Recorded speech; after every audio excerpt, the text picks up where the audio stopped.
உத்தரப்பிரதேசத்துல வரதட்சணை கொடுமையால 22 வயதையான டீச்சர் ஒருத்தங்க கொலை செய்யப்பட்டிருக்காங்க. இந்த சம்பவம் அதிர்ச்சியையும் சோகத்தையும் ஏற்படுத்தி இருக்கு. இதையடுத்து அந்த பெண்ணோட கணவர் அவரோட குடும்பத்தார் மேல வழக்கு பதிவு செய்யப்பட்டிருக்கு. உயிரிழந்த இந்த பெண்ணுக்கு கடந்த வருஷம் தான் திருமணமே ஆகியிருக்கு. திருமணத்தப்போ நிறைய நகை, அப்புறமா பணம் இதெல்லாமே வரதட்சணையா கொடுக்கப்பட்டிருக்கு. அதுக்கு அப்புறமா இன்னும் அதிகமா வரதட்சணை கேட்டு அந்த பெண்ணோட கணவரும் அவங்களோட குடும்பத்தாரும் கொடுமை பண்ணிருக்கிறதா சொல்லப்படுது.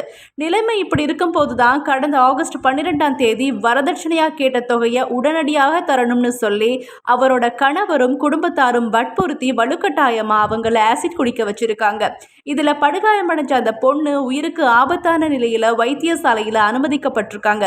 தொடர்ந்து 17 நாட்கள் தீவிர சிகிச்சை பிரிவில் அனுமதிக்கப்பட்டிருந்த அந்த பொண்ணு நேற்று முன்தினம் தாங்க சிகிச்சை பலனின்றி உயிரிழந்திருக்காங்க. தன்னோட மகள் கொடுமை செய்யப்பட்டது தொடர்பாக அந்த பொண்ணோட அப்பா போலீஸ்ல முறைப்பாடும் பண்ணியிருக்காரு. அடுத்தபடியா போலீஸ் வழக்கு பதிவு பண்ணி இந்த வழக்கு இப்போ கொலை வழக்கா மாற்றி விசாரணை நடத்திட்டு இருக்காங்க. இளம் பெண் வரதட்சணையால கொடூரமாக கொலை செய்யப்பட்ட இந்த சம்பவம் அந்த பகுதியில் அதிர்ச்சியையும் சோகத்தையும் ஏற்படுத்தி இருக்கு.